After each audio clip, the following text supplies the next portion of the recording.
సుమిత్ర చెయ్యి నీ నెత్తి మీద వేసుకుని నిజం చెప్పు అంటే నువ్వు చెప్తావా లేదా? నేను చెప్పనమ్మా. అందుకే నిన్ను అడగలేదు. ఇదే నా కూతురు. నువ్వు నా కూతురువి కాదు.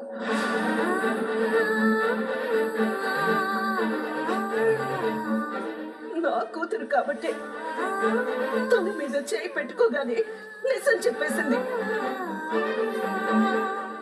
నువ్వైతే నేను చచ్చిపోయినా కూడా చెప్పావు కదా.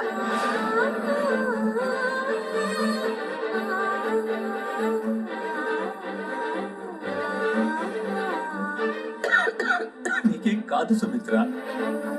లేదండి, నా పరిస్థితి ఏంటో నాకు అర్థమైపోయింది. సుమిత్ర, మమ్మీ, సుమిత్ర. మమ్మీ.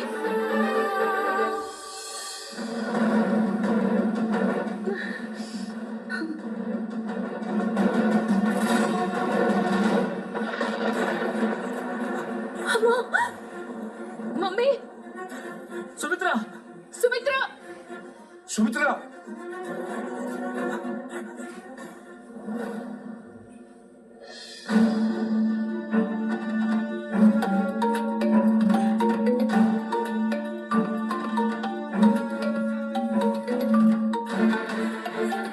ఎందుకు చేస్తున్నాడు?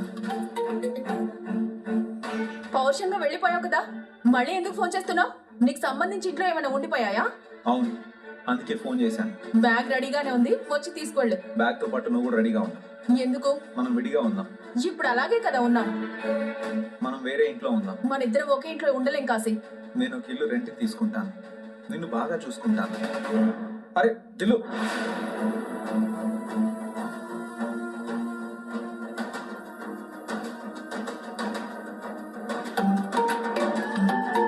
ఎందుకు మళ్ళీ ఫోన్ చేస్తున్నావు? మాట్లాడుతుంటే కాల్ కట్ చేస్తున్నావు. మనం మాట్లాడుతుంటే అవతల వాళ్ళు కాల్ కట్ చేస్తున్నారంటే అర్థం ఏంటో తెలుసా? వాళ్ళకి మన మాటలు అవసరం లేదు అని. అది కాదు దిల్లు, జరిగింది మర్చిపో. నేను ఇదే చెప్పాలనుకుంటున్నాను.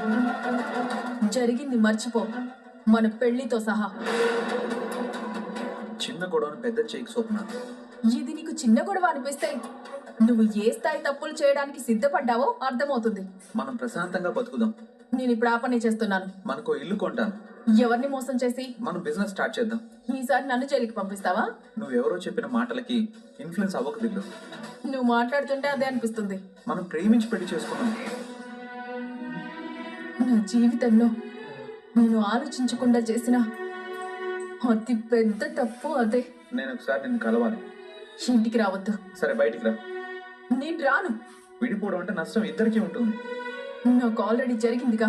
బాధలో తీసుకున్న నిర్ణయాలు సరైనవి కాదు దిల్లు. ఆలోచించే నిర్ణయం తీసుకున్నాను. ఉంటాను.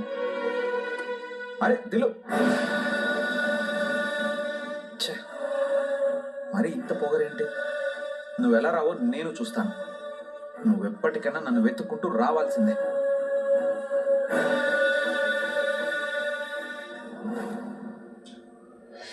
చూడండి సుమిత్ర గారు, నేను డాక్టర్ని, మీరు పేషెంట్. ఇదంతా పక్కన పెట్టండి. నేను మామూలుగానే మిమ్మల్ని చూడ్డానికి వచ్చాననుకోండి. ప్రాణం పోయేంత వ్యాధి నాలో ఉంటే మీరు మామూలుగానే వచ్చారని నేను ఎలా అనుకోను. నిజానికి మనిషిని చంపేసేది వ్యాధి కాదండి, భయం. నా దగ్గరికి చాలా మంది పేషెంట్స్ వస్తూ ఉంటారు. మీలాంటి ఎంతో మందిని ట్రీట్ చేశాను. ఓ ఇద్దరు క్యాన్సర్ పేషెంట్లకి మీరు 6 నెలల కంటే ఎక్కువ బ్రతకరని చెప్పాను. మొదటివాడు 3 నెలలకే చచ్చిపోయాడు.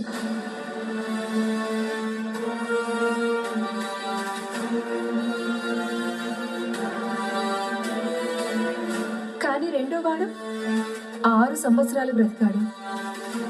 నేనిచ్చిన టైం కంటే తక్కువ టైంలోనే మొదటివాడు చచ్చిపోవడానికి కారణం ఏంటో తెలుసా? అతనికి భయం ఎక్కువ.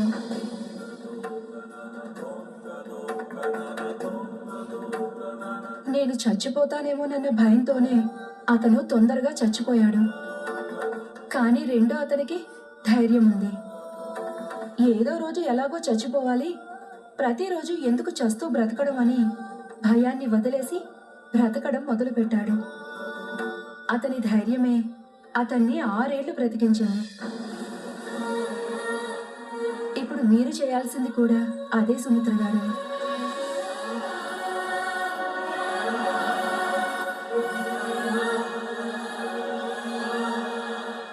కానీ వాళ్ళకి మీకు తేడా ఏంటో తెలుసా? వాళ్ళ సమస్యకి పరిష్కారం లేదు, కానీ మీ సమస్యకి పరిష్కారం ఉంది.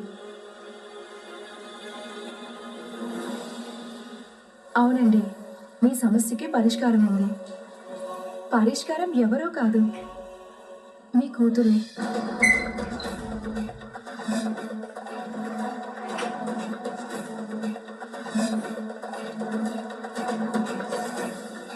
నాకు వచ్చిన సమస్యకి నా కూతురు ఎలా పరిష్కారం అవుతుంది డాక్టర్? మీకు వచ్చిన వ్యాధిని నయం చేయాలంటే బోన్ మ్యారో ట్రాన్స్ప్లాంటేషన్ చేయాలి. అది మీ బ్లడ్ రిలేటివ్ నుంచే తీసుకోవాలి.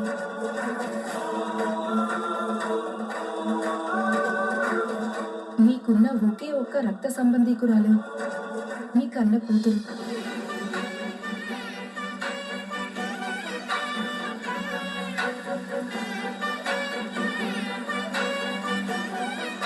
ఇప్పుడు మీ కన్న కూతురే మీ ప్రాణదాత.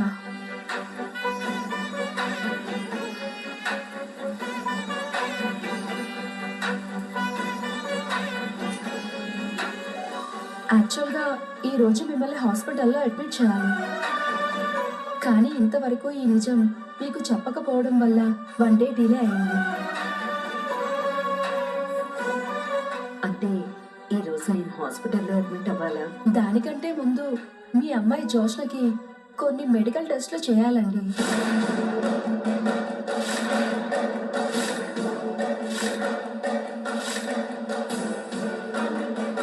కార్తీక్, జ్యోత్స్న తీసుకుని నువ్వు హాస్పిటల్కి వెళ్ళి తోడుగా నేను వెళ్తాను దశరథ. ఎవరు అవసరం లేదు. వెళ్ళని నాన్న, పిన్ని తోడుగా ఉంటుంది. సరే వెళ్ళండి. సుమిత్ర గారు, ఇప్పుడు మీ భయం పోయినట్టేగా? నేను వెళ్ళొచ్చు కదా? వెళ్ళండి.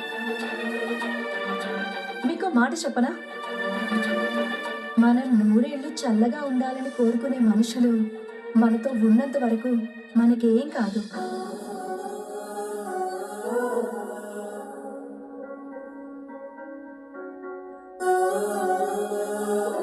మిగతా వాళ్ళ సంగతి నాకు తెలియదు కానీ ఈవిడ మాత్రం మీకేం కాకూడదని బలంగా కోరుకుంటుంది.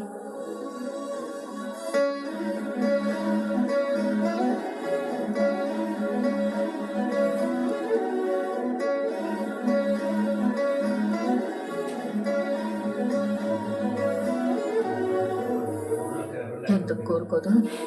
ఆవిడే కన్న కూతురు కదా. కానీ ఈ విషయం దీపక్ తెలీదు. ఈవిడకి మీకు ఎలాంటి బంధం ఉందో తెలియదు కానీ మొదటిసారి నేను దీపను చూసినప్పుడు ఆవిడ కళ్ళల్లో ఏ కన్నీళ్ళైతే ఉన్నాయో ఇప్పటికి కూడా ఆ కన్నీళ్ళు అలాగే ఉన్నాయి. దీపకి నిజం తెలిసేమో అనిపిస్తుంది, కానీ నిజం తెలిస్తే దీప ఆగదు. తను కార్తిక్ భార్యగానే పరిచయమా? తనకి మీకు ఏమైనా రిలేషన్ ఉందా? తనకి నాకు ఇంతకు ముందు పరిచయం ఉంది, కానీ మా ఇద్దరికి వ్యక్తిగతంగా ఏ బంధం లేదు. కన్న తల్లి కన్న కూతురితో ఏ బంధం లేదనడం కంటే మించిన బాధ ఇంకేముంటుంది? ఇప్పుడు తన కార్తీక్ భార్య కాబట్టి వరుస కూతురు అవుతుంది. దీపే నీ కన్న కూతురత.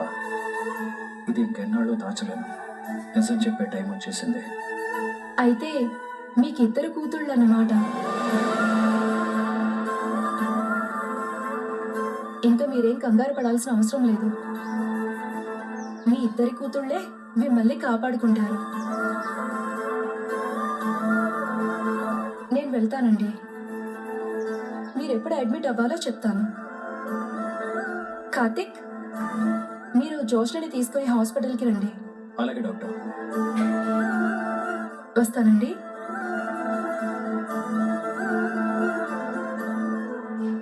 జ్యోత్స్న, వెళ్ళమ్మా. ఎక్కడికి వెళ్ళేది? హాస్పిటల్కి వెళ్తే టెస్ట్లు చేస్తాను. అప్పుడు నేను కన్న కూతురు కాదు అని తెలిసిపోతుంది. ఏం పెద్ద మేడం గారు, బయలుదేరదామా? నేనెవరనే దాని గురించి ఈ విధంగా బయట పెట్టాలనుకుంటున్నావా? నువ్వు ఇదంతా తెలిసి చేస్తున్నావో తెలియకుండా చేస్తున్నావో అర్థం కావట్లేదు. కానీ కాలం నీకు అనుకూలంగా ఉంది. ఇప్పుడు దీని నుండి ఎలా తప్పించుకోవాలో ఆలోచించాలి. భార్యతో బయలుదేరండి.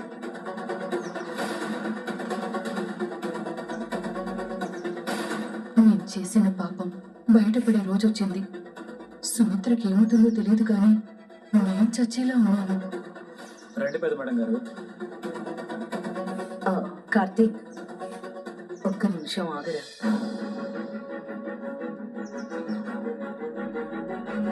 చూసావా జ్యోత్స్న, దేవుడు మన ఇద్దరికి ఎంత విచిత్రమైన బంధం వేశాడు. నీకు నేను జన్మనిచ్చి తల్లినయ్యాను, నాకు నువ్వు పునర్జన్మనిచ్చి తల్లి అవుతున్నావు. నువ్వు నాకు ప్రాణం పోయడానికి నేను నీకు ప్రాణం పోసానేమో. ఒక తల్లి రుణం కూతురు ఇంతకంటే గొప్పగా ఎలా తీర్చుకోగలుగుతుంది? నువ్వు చెప్పింది కరెక్ట్ అత్త. నీ కన్న కూతురికి నీ రుణం తీర్చుకోవాల్సిన టైం వచ్చింది.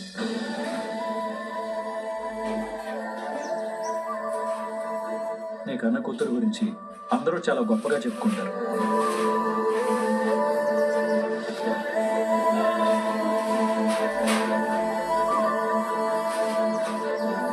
కన్న తల్లి ప్రాణాలు కాపాడింది అని.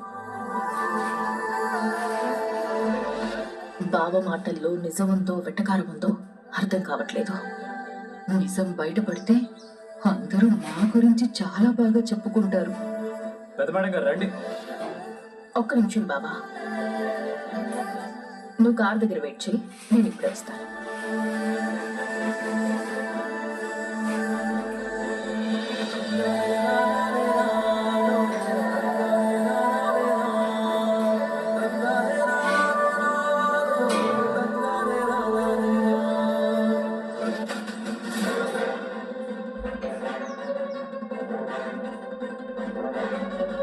నీకున్న ఒకే ఒక్క రక్త సంబంధికురాలు మీ కన్న కూతురు. మీ కన్న కూతురే మీ ప్రాణదాత. ఏం చేయాలి? ఏంటి రమ్మని సైగ చేశావు? ఇక్కడ నేను టెన్షన్తో చచ్చిపోతుంటే రమ్మని సైగ చేసావేంటని అడుగుతావేంటి? ఇప్పుడు దీని నుంచి ఎలా తప్పించుకోవాలో చెప్పు. కార్ దగ్గర కార్తీక్ గారు వెయిట్ చేస్తున్నాడే. గ్రానీ, కింద జరిగిన దానికి నీ మైండ్ బ్లాక్ అయినట్టుంది. సిచ్యువేషన్ కి సంబంధం లేకుండా మాట్లాడుతున్నావు. ఇప్పుడు నన్ను ఏం చేయమంటావే? నేను అదే అడుగుతున్నాను. నీ కూతురే నిన్ను కాపాడే ప్రాణదాత అనగానే మా అమ్మకి ప్రాణం లేచొచ్చిందేమో కానీ నాకు మాత్రం కాళ్ళ కింద భూమి అదినట్టే ఉంది. నేను కూడా ఏదో ఒకటి చేద్దామని నీతో వస్తున్నానే. ఎందుకు? నా బ్లడ్ తీస్తుంటే చేయి పట్టుకోడానికా? టెస్ట్లు చేశారు అంటే మనం దొరికిపోయినట్టేనే. మనల్ని తీసుకెళ్లేది రెస్టారెంట్ కి కాదు, హాస్పిటల్ కి. అక్కడ టెస్ట్లే చేస్తారు. మరి ఇప్పుడు ఏం చేద్దామో చెప్పు. అది తెలియకే కదా తల పట్టుకుని తిరుగుతున్నాను.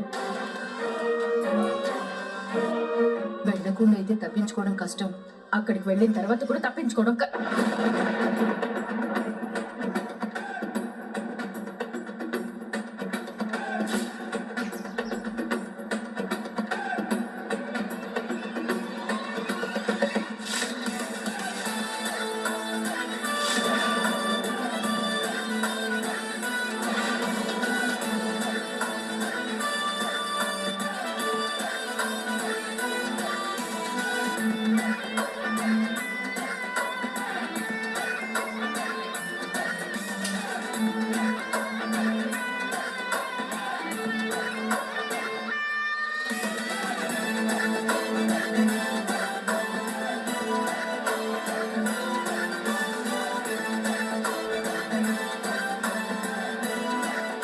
నందిని కోసం మా బావ వెయిట్ చేస్తుంటే మీరు ఇక్కడేం చేస్తున్నారమ్మా?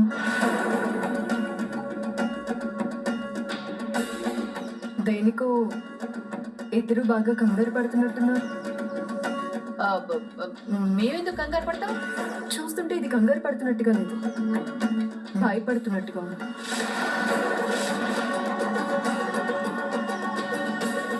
మేమెందుకు భయపడతాం? నిజాలు బయటపడతాయని.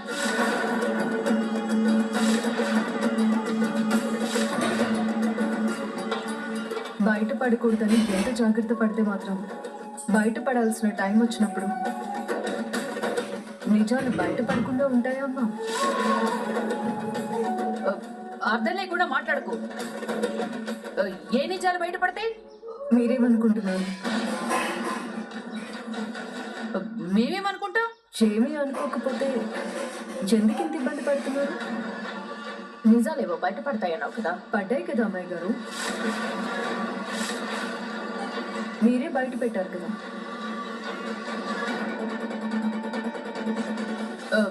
నువ్వు మాట్లాడేది సుమిత్ర గురించే కదా. మీరేమనుకున్నారు? మేమేమనుకుంటాం? మేం కూడా అదే అనుకుంటున్నాం. కింద మా బావ వెయిట్ చేస్తున్నారు, త్వరగా వెళ్ళండి. నువ్వు వెళ్ళు, మేము వస్తాం. అలాగే.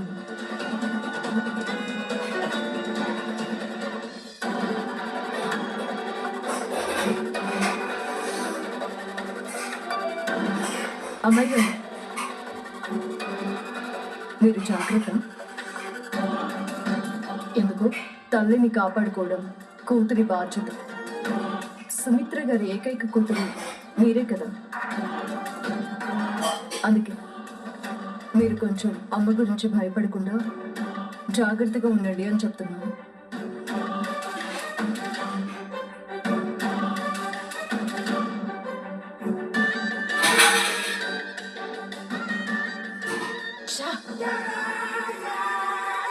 దీని వాలకం చూస్తుంటే నువ్వు కన్న కూతురు కాదు అన్న విషయం తెలిసిపోయినట్టుంది. నాకు అలాగే ఉంది, కానీ అది నిజం కాదు. అవునులే, దాని మొహం దానికి నీ గురించి ఎలా తెలుస్తుంది? ఏదో నోటికి వచ్చినట్టు బాగుతోంది అంతే. ఇప్పుడు మనం ఏం చేద్దాం చెప్పు? వెళ్లకుండా ఆగడం అయితే కష్టం. అక్కడికి వెళ్ళిన తర్వాత ఏదో ఒకటి చేద్దాం. పద పద, రావే.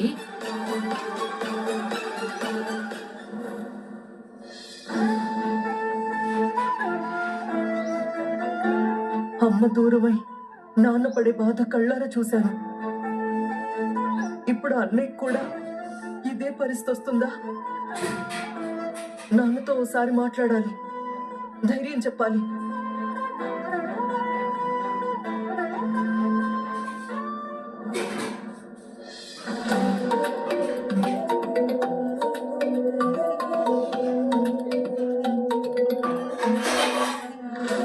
కాంచన, ఎలా ఉన్నావు, ఏం చేస్తున్నావు అని అడగడం కరెక్టో కాదో తెలియడం లేదు. నీ తండ్రి బాగానే ఉన్నాడమ్మా. ఇంట్లో కష్టాలు గడ్డాలు వస్తున్నాయి, వెంటాడుతున్నాయి, పాతుకుపోతున్నాయి.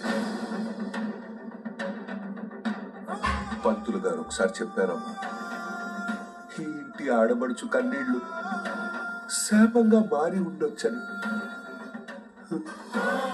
నేను ఈ విషయంలో చేసిన పొరపాటు ఇలా వెంటాడుతుంది అనుకుంటానమ్మా. అయ్యో నాన్న, అంత పెద్ద మాటలు మాట్లాడకు నాన్న. నా అనుకున్న వాళ్ళు ఎప్పుడూ నా దగ్గర ఉంటారు, నాకు దూరం అవుతూనే ఉంటారు. ఇప్పుడు నా కోడలు, ఇప్పుడు తల్లి కోడలుగా చూడలేదు. నాకు ఇద్దరు కూతుర్లనే అనుకున్నాను. ఇప్పుడు తనకు కష్టం వచ్చింది, అది దాచిపెడదామని చూసిన ఈ రోజు తను తెలుసుకుంది. అంటే వదినకి తన ఆరోగ్యం గురించి తెలిసిపోయిందా నాన్న? తెలుసుకుంది కాంచన. మీకు బిల్లు క్యాన్సిల్. సుమిత్ర తెలివైంది, మొండి. మేము ఎంత దాచిపెట్టాలని చూసినా నిజం తెలుసుకుంది. మాయిదారు రోగం అమ్మని వెంటాడింది. ఊహించని విధంగా మనకి తన్ని దూరం చేసింది. నువ్వు పడ్డ బాధ ఇంకా మా కళ్ళ ముందే కనిపిస్తుంది నాన్న. ఇప్పుడు ఆ పరిస్థితి ఈ అన్నయ్యకు వస్తుందని భయంగా ఉంది కాంచన. తను దూరం అయిపోతే అన్నయ్య ఏమైపోతాడోనని ఊహించడానికే భయంగా ఉంది నాన్న. నాన్న, నాకు తెలుసు నీ పరిస్థితి. నువ్వు ఏం చేస్తావో నాకు తెలీదు. వదిన బతకాలి, తను ఆరోగ్యంగా ఉండాలి. ఏం చేసైనా సరే తన్ని కాపాడుకోవాలి నాన్న, కాపాడుకోవాలి. ఉంటాను నాన్న. అలాగేనమ్మా. నాన్న, నువ్వు చిన్న పిల్లల్లాగా ప్రతిదానికి ఏడవకు.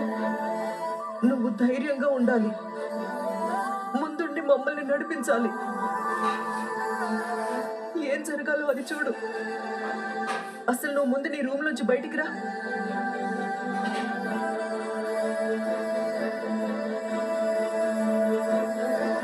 సరేనమ్మా, నాకు కొంచెం టైం కావాలి. ఉంటానమ్మా. ఆరోగ్యం జాగ్రత్త.